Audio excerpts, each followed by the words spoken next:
வணக்கம் welcome back to my channel. நான் இன்றைக்கி இந்த வீடியோவில் இந்த ஒரு விங் லைனர் தான் எப்படி வரையலான்னு காமிச்சிருக்கேன். உங்களுக்கு பிடிக்கும்னு நினைக்கிறேன். பிடிச்சிருந்தா கண்டிப்பாக லைக் அண்ட் சப்ஸ்கிரைப் பண்ணிக்கோங்க என்னோடய சேனலை. ஃபஸ்ட்டு நீங்கள் விங் லைனர் வரையணும் இல்லை ஐலைனர் வரையனாலே ப்ரஷ் ரொம்ப இம்பார்ட்டண்ட். அதுக்கு இந்த மாதிரி திக்கான ப்ரஷ் வாங்காதீங்க. திக்கான ப்ரஷ் வாங்கினீங்க அப்படின்னா உங்களுக்கு கண்ட்ரோலில் இருக்காது. அண்ட் பிக்னஸாக இருந்தீங்கன்னா ரொம்ப உங்களால் கண்ட்ரோல் பண்ண முடியாமல் இருக்கும். ஸோ இந்த மாதிரி ஒரு தின்னான ஒரு குட்டி ப்ரஷ் வாங்கிக்கோங்க. அண்ட் குட்டி ப்ரஷ் வந்து நம்ம இன்னர் கார்னருக்கு யூஸ் பண்ணுவோம். இந்த மாதிரி பெரிய ப்ரஷ் வந்து அவுட்டர் கார்னருக்கு யூஸ் பண்ணுவோம். நம்ம வந்து ரெண்டுமே வந்து தின்னாக இருக்கணும். தின்னாக இருக்கிற மாதிரி வாங்கிக்கோங்க. அப்போ தான் உங்களுக்கு ப்ரிசைஸ்டாக உங்களுக்கு எவ்வளோ கண்ட்ரோல் வேணுமோ அவ்வளோத்துக்கு வரும்.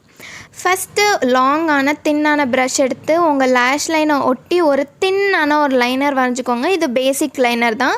வரைஞ்சதுக்கப்புறமா உங்களோட ஐலேஷோட எண்ட் பாயிண்ட்டும் உங்களோட ஐப்ரோஸோட எண்ட் பாயிண்ட்டையும் எப்படி ஆங்கிள் வரையணும் அப்படின்னா, உங்களோட லோவர் லேஷ் லைன் எந்த ஆங்கிளில் மேலே ஃப்ளிக் ஆகுதோ அந்த லைனில் ஒரு ஃப்ளிக் போட்டுக்கோங்க. அதுக்கப்புறம் ஐபாலோட சென்டர்லேருந்து ஒரு லைன் வரைஞ்சி உங்களோட விங்கோட லாஸ்ட்டில் போய் கனெக்ட் பண்ணிக்கோங்க. கனெக்ட் பண்ணிக்கிட்டிங்கன்னா உங்களோட விங் ரெடி ஆகிடும். அது உள்ளே நீங்கள் ஃபில் பண்ணிக்கலாம். இந்த மாதிரி ஃபில் பண்ணதுக்கு அப்புறமா உங்களோட விங் ரெடி ஆகிடும்.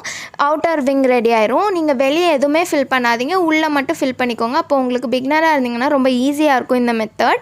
இந்த மெத்தடில் ஃபில் பண்ணதுக்கப்புறமா உங்களோட விங் இந்த மாதிரி தான் இருக்கும். அப்புறமா தின்னான குட்டி ப்ரஷ் எடுத்துக்கோங்க. குட்டி ப்ரஷ் எடுத்துகிட்டு உங்களோட இன்னர் கார்னரில் வந்து மேலே லேஷ் லைன் எந்த இடத்துல ஃபாலோ ஆகுதோ அந்த இடத்துலேருந்து கீழே நோக்கி வரைய ஆரம்பிங்க. ஸ்ட்ரெயிட்டாக வரைஞ்சிடாதீங்க, அப்படின்னா விங்கு கிடைக்காது. கீழே வரைஞ்சதுக்கப்புறமா கீழே உள்ள லேஷ் லைனோட நீங்கள் வந்து பிளெண்ட் பண்ணிக்கோங்க.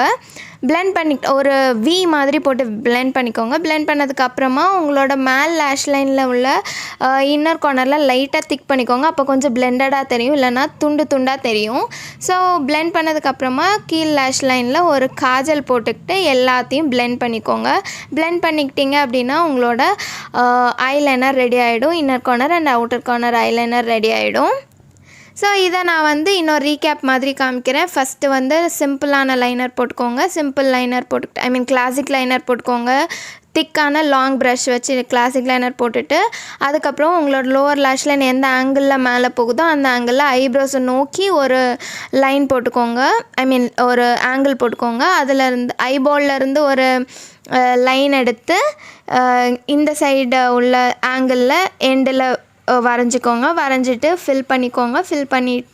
இந்த மாதிரி போட்டுட்டு கூட நீங்கள் காஜல் போட்டு உங்களோட லைனரை முடிச்சுக்கலாம். நீங்கள் வந்து ஒரு ட்ரெடிஷ்னலான செமி ட்ரெடிஷ்னலான இண்டோ வெஸ்டர்ன் மாதிரி நீங்கள் ட்ரெஸ் போடுறீங்கன்னா இந்த மாதிரி கூட போட்டு நீங்கள் வந்து உங்களோட ஐலைனரை வச்சுக்கலாம். உங்களுக்கு டிஃப்ரென்ஸ் தெரியும்னு நினைக்கிறேன். இந்த மாதிரி நீங்கள் போட்டுக்கிட்டனாலும் நல்லா தான் இருக்கும். இதிலேருந்து நீங்கள் விங் க்ரியேட் பண்ணிக்கலாம். விங் க்ரியேட் பண்ணுறதுக்கு லைட்டாக கீழே ஸ்ட்ரெச் பண்ணிவிட்டு நான் வந்து கீழ் நோக்கி என்னோடய விங்கை வரைஞ்சிக்கிறேன். ஸ்ட்ரெயிட்டாக வரையாதீங்க, திரும்பியும் சொல்கிறேன். ஸ்ட்ரெயிட்டாக வரைஞ்சிங்கன்னா உங்களுக்கு விங் கிடைக்கவே செய்யாது. அதுக்கப்புறம் ஒரு வி மாதிரி போட்டு கீழே உள்ள லைனர் கூட மிக்ஸ் பண்ணிவிட்டு அப்புறம் மேலே உள்ள லைனர் வந்து கொஞ்சம் திக் பண்ணிக்கிறேன். திக் பண்ணிவிட்டு என்னோடய லைனிங் இதை முடிச்சுக்கிறேன். இது நான் முழுக்க ஒரு பிகினருக்கான வீடியோ மாதிரி தான் பண்ணுறேன். ஸோ உங்களுக்கு இந்த வீடியோ பிடிச்சிருக்கும்னு நினைக்கிறேன். பிடிச்சிருந்தா கண்டிப்பாக லைக், கமெண்ட் அண்ட் ஷேர் பண்ணிக்கோங்க. By. See you guys in the next video.